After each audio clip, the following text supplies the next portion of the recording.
Hi everybody, my name is Priya Mishra, I'm a writer and director, and welcome back to another episode of Tender Tantrums.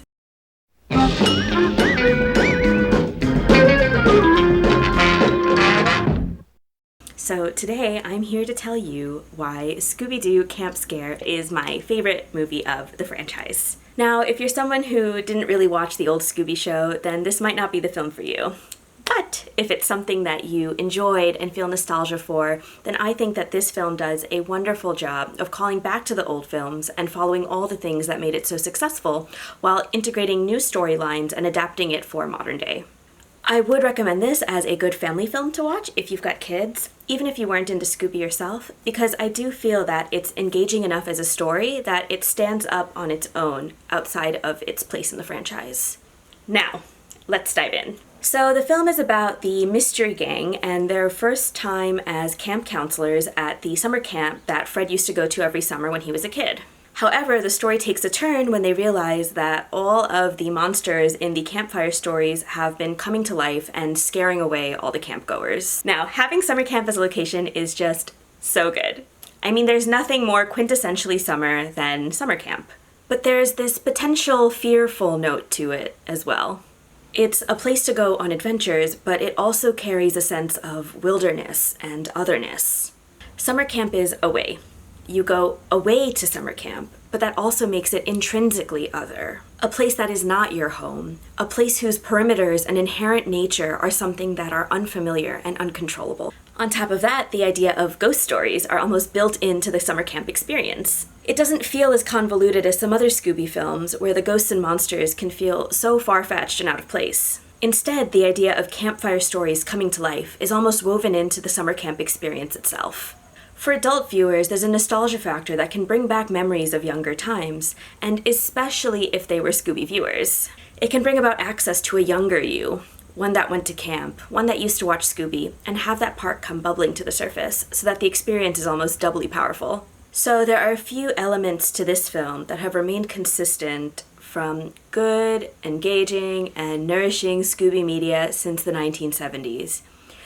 The first thing is genuine fright, which is made possible by scary monsters and good atmospheric conditions.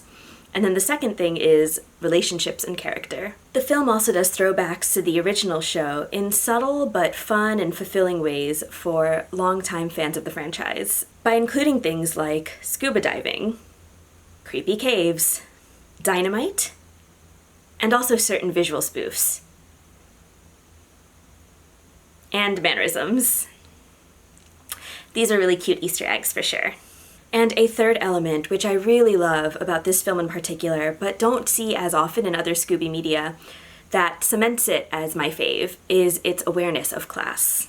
And finally, tying all of these elements together is the film's use of framing and visual language, which heightens anxiety and builds suspense while adding to the pacing, and feeds into each category to make monsters look scarier, make the atmosphere more eerie, and tightens, builds, and highlights character relationships. It's also used very well narratively to push the story along, the show being powerful to tell a lot. Now, let's take a deeper look into each of the categories.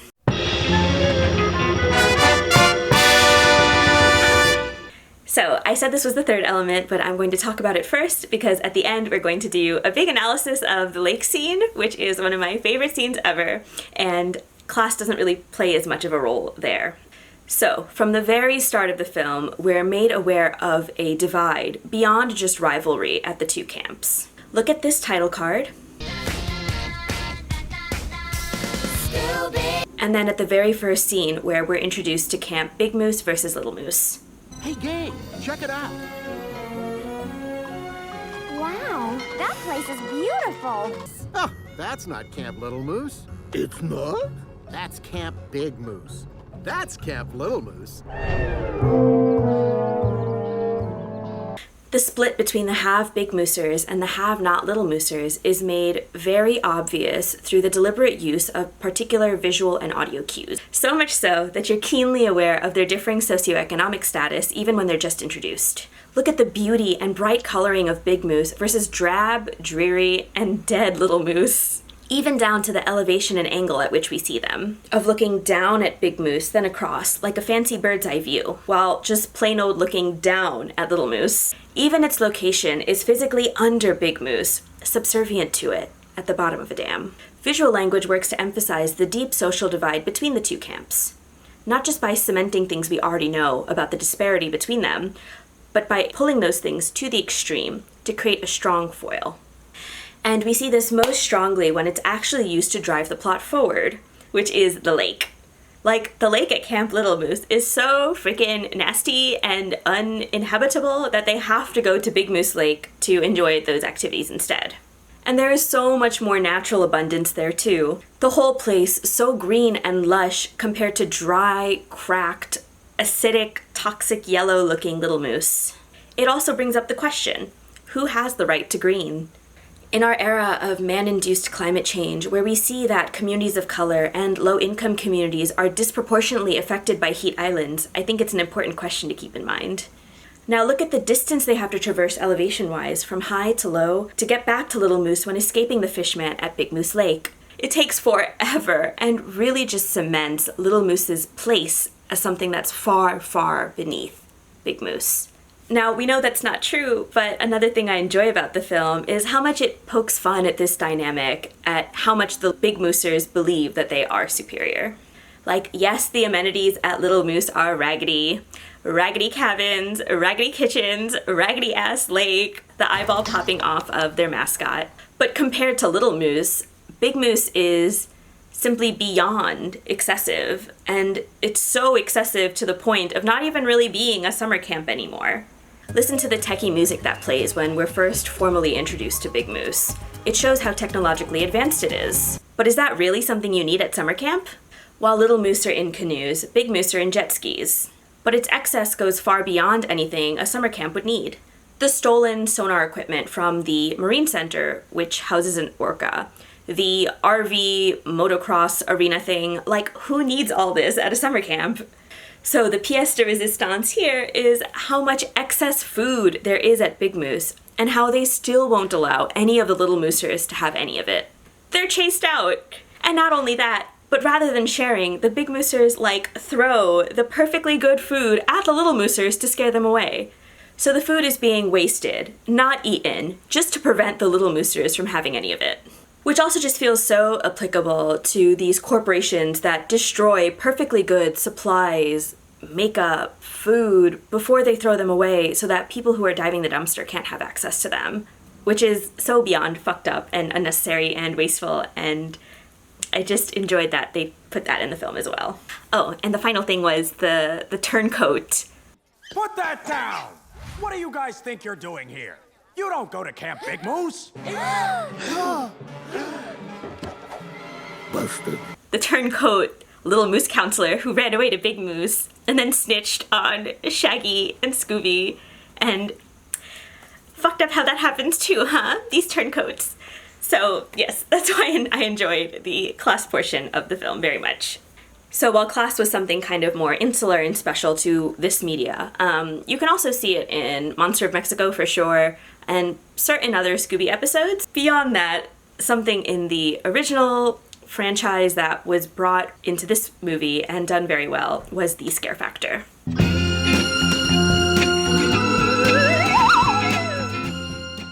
So when we look at old Scooby media from the 1970s, we can see that the show is low-key, high-key, just genuinely scary. And a major way in which the show was able to achieve this fear was through its design choices, whether it be character, sound, or background. When you look at villains, one thing that really pops out is the show's use of bright, lethal colors, especially in the eyes, yellow, red, and green. Look at the clown ghost, the swamp zombie, and the chain ghost. See what I mean?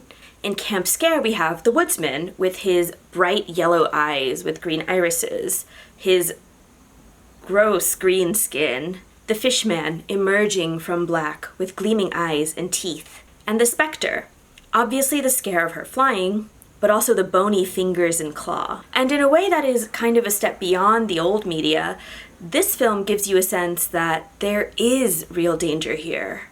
In older media, the gang mostly got chased and kidnapped and bound and gagged and all sorts of stuff like that. But there was not much fear of actual bodily harm, of real bloody injury. But here, the axe is sharp. It cuts down the hole. It goes through the door. The witch's claws shred through the book. And then in the lake scene with the fishman, which we'll analyze at the end, you get a sense that the gang is actually fighting for their lives. That if they're unable to dodge or run in time, then something irreparably bad could occur. Death feels closer than ever. The atmospheric conditions marry the visual language here to bolster this fear. I love the way that sound combines with color, lighting, and framing to really ramp up the spook factor. In the old show, we had the really iconic score, which did a wonderful job of carrying you through the episode. Here, sound is used more sparsely, but it only adds to the creep factor. Things are eerily silent, until they're not, and the use of sound works to heighten the dangers occurring on screen or create a sense of foreboding. One of my favorite uses of this is the Shadow Canyon music, when the gang first splits up to look for clues.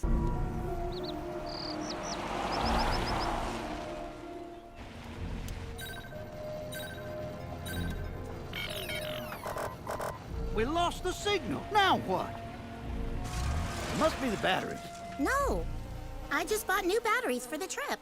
Shadow Canyon's not too far from here. It can't be too hard to find one stolen RV. I wouldn't try and explore that place without a map or a GPS, young lady.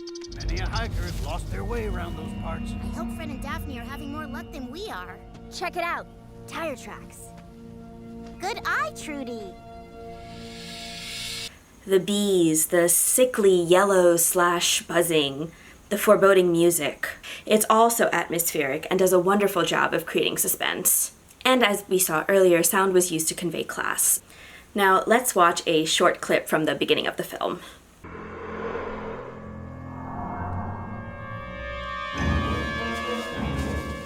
The story I'm about to tell you is Camp Little Moose's darkest secret. A tale so terrifying, if your parents knew, they'd have never sent you here in the first place. Now, 50 years ago, right here at Little Moose, there was a counselor named Jerry McCready. McCready was so scared, he lost his footing and clean fell off Devil's Drop. Slid all the way down on his face. What happened to him? They never found the body. They call him the Woodsman. It's the Woodsman!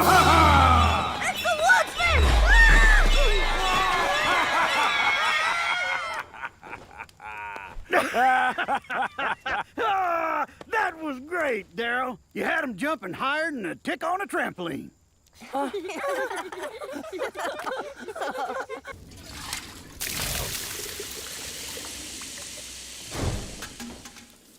What was that?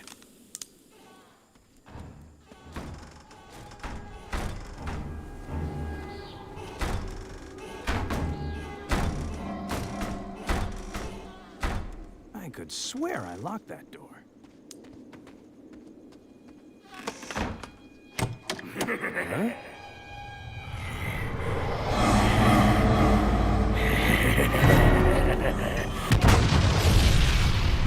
The boathouse!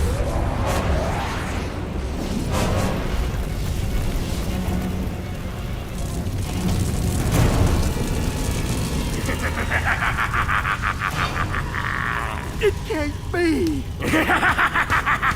So, there is just so much to love here. The seeking that occurs of the camera, of going through the grass, of that foreboding music that sounds like running footsteps, the honing in of the children who are illuminated in kind of a creepy way by the campfire and creating that isolated warm spot that also just kind of makes them targets. And then that shrill violin sound that plays when the axes show up, when the axes go up and come down. It's the Woodsman! But then when he goes to the boathouse, that kind of eerie silence that occurs right after, that waiting for something to happen, we are prey, and that quiet, that eerie silence that means that something is wrong because the cicadas aren't chirping and the owls aren't hooting. And then that explosion that happens, the way that we see the reflection in the water before we see the boathouse on fire. It all just works to create this sense of suspense, of something's gonna happen. I think this film does such a masterful job of integrating these atmospheric conditions that were present in the old series and doing it in a way that feels like so well thought out. Now, we get this shrill sound really often, and it is highly effective. Its pitch likening to that of a sharp knife slicing through the air. The worry of being cut or maimed. And then, like we saw in the earlier clip, this shrillness is interspersed with silence to really great effect. And we see this in the scene where the rival camp counselor Jessica is being chased by the woodsman onto the bridge.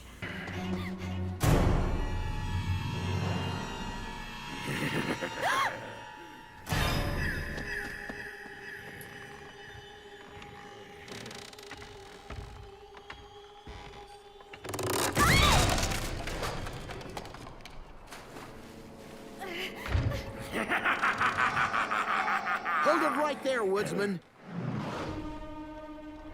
We got you. There's nowhere to go.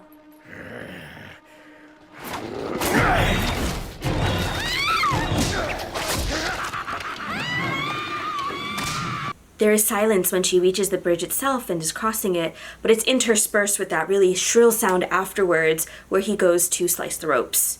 And it works to just create more suspense and anticipation and heighten that feeling of fear. And the visual framing also serves to kind of amp up the spook factor. We are peering at the gang through doorways, trees, and windows. They are constantly being watched, and the sense of safety that we feel as viewers is just shot because we know that they're not alone. And their enemies could be anywhere in a vast, wild wood, an expansive lake full of dark underwater caves, or that they themselves could be caught defenseless in an open canyon with nowhere to hide. Another small but fun way these shots work is that by breathing or holding on small parts of a greater whole, we actually build up a sense of anticipation. The first shot after the title song is an axe coming down on a piece of wood. And it actually just ends up being Shaggy and Scooby cutting a sandwich, but it makes us feel jumpy too. When we see Scooby in the rear view, we're almost worried about what we're not seeing in the front. When Trudy runs her finger over the surface of the water, we're almost waiting for something to pop out and bite her. The flashlights reveal parts of the monster, but don't show him fully. By focusing on smaller pieces in intense moments where we're not given a whole, it makes every slow moment fraught with tension over what we don't see, the horrors that may await. The use of these smaller, interspersed moments keeps us engaged. So even when nothing seems to be happening, we are tensing up in anticipation of what may occur, or what belies the surface. Beyond just the shots creating intrigue, the plot is just so aware of its visuals and how to engage them to keep you engaged as a viewer. I won't say more since I don't want to spoil too much, but look at some of these example shots from scenes that move the plot forward. The plot is quite excellent on its own, and its fearful, mysterious, scary essence is truly just boosted by the thought and intention that go into the character design, the oral choices, and the atmospheric and visual conditions. One other thing to say about the fear is, while it is present, it is also just tempered very well with humor, as we can kind of see in this scene. Clearly, someone doesn't want us to be at Camp Little Moose. The camera kind of subtly pans to the Get Out, and then it kind of pans back. Like, that's funny. And then later on... Like, how long have we been in here? 5 minutes. I can't do hard time! I gotta get out of here! Like, help! I'm too young! I'm going crazy! Someone free us! Maggie? How'd they get out? Like, the film is scary, but I do appreciate how that fear is tempered by humor, and it prevents it from being too scary, and it always balances that kind of tightrope walk really well.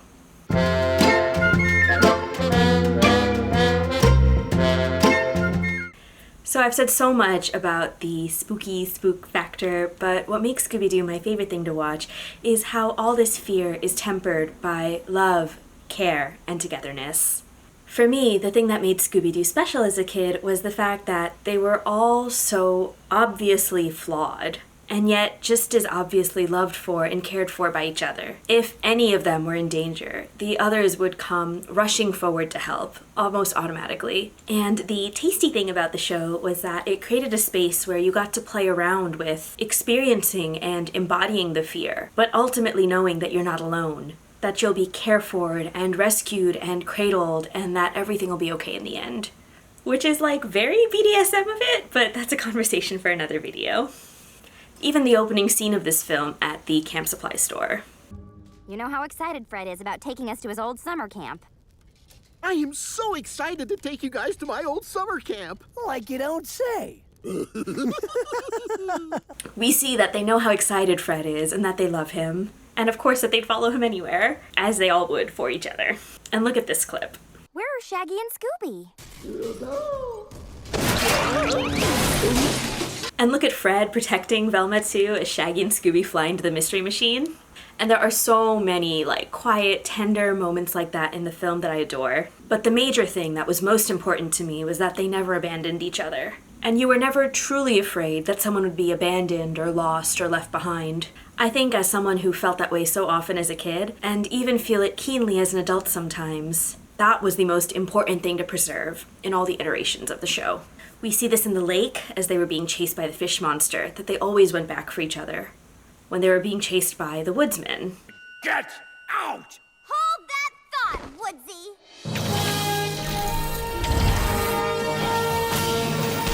And really notably in this sequence, Shaggy and Scooby just diving after Jessica.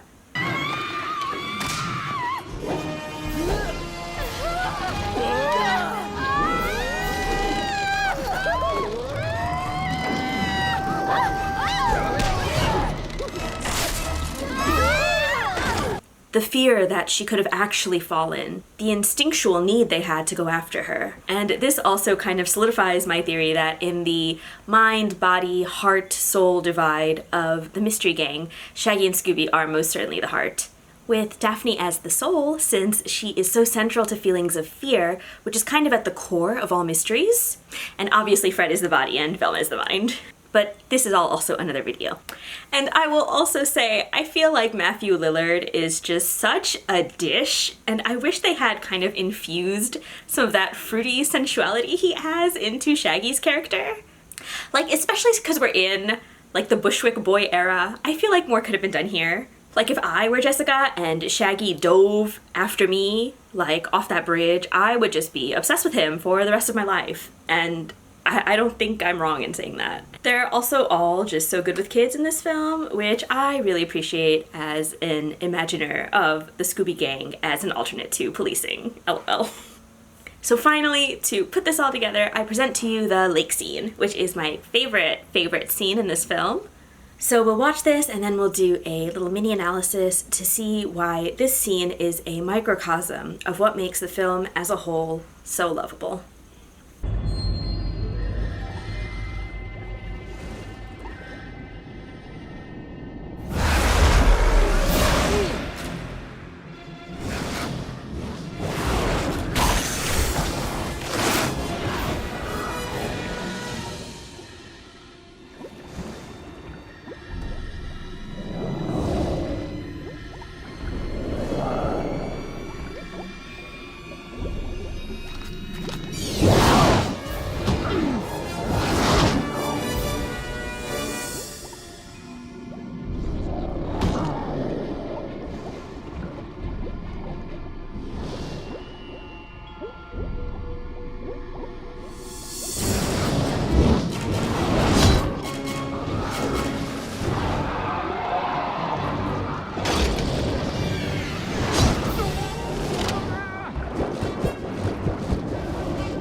So, the way that the monster kind of just pops up out of nowhere. Scary, right? The way that Daphne kind of just like pushes Fred out of the way, that like relationship element. The way that Fred and Daphne kind of move together as a unit while Fred is using the launcher as like a bat. I love that like synchronicity that they have together. It's very sweet, it gives you that sense of closeness. The way that Luke kind of finds this hole, and I love the way that it frames his face, because obviously we're scared and it's scary, and again this music also that had kind of started off very soft and built up to a bigger, brassier sound also contributes to the scare factor. But then not only is it scary, but we're so intrigued because we're seeing his face from inside this hole, and we want to know like what is going to happen next, like what is in there, you know? Like it keeps the story moving along while allowing us to play with our fears. And also just like the very real fear and danger we get, the shrill high violins as Fred is attempting to swim away from the monster after it like grabs his leg. Like there's a very real like fear and danger there. Also, Daphne like literally sacrificing her oxygen to give Fred a chance to escape. And at that point, it's even more real, this danger, because what if Daphne drowns? But then, of course, like, Fred swims after her, and what does he do? He gives her his oxygen. And then later, after he gives it to her, he takes it back, which is like... And also, just like, the trust and like the knowledge that this implies that they must have for each other. Imagine being loved like that, you know? And then of course the music swells and it gets even worse and the monster grabs Daphne. And it's so scary because she has no tank. It's exactly what happened with Fred, but the stakes are even higher this time because she can't breathe and there is no way for her to intake any oxygen. So with each iteration, the stakes get higher and higher and that fear builds and builds and builds, but you have that comfort, that net of knowing that, oh, like these two are kind of like a single unit, like they are together and they will always be together and care for each other and take care of each other and get each other, you know? So then even though the scary, scary thing is happening to Daphne where she's so frantically drowning, like we know, and of course this is what happens, Fred comes back and then he pulls her back and then he gives her his oxygen again. Yes, I hope that this was a fun little video. I hope that if you've been looking for something to watch, that you might want to watch this. I hope you can see why I enjoyed the lake scene as much as I do. Truly one of my just most favorite scenes ever, I think. And yeah, the show is so precious to me, and I'd love to hear more about your Scooby experiences as a kid. What were your favorite episodes, iterations, characters? Have you seen this movie? Do you like it? Is there another one you like better? Let me know in the comments, and I will see you for our next video. So, ta-ta, bye-bye, kisses, mwah, mwah.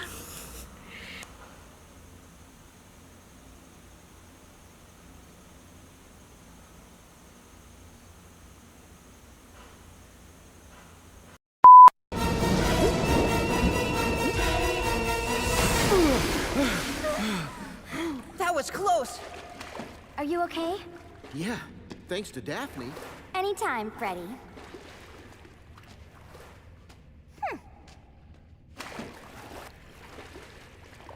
We gotta check that out. We can't go back out there with the fish man waiting for us. Then I guess we'll have to see where this cave leads.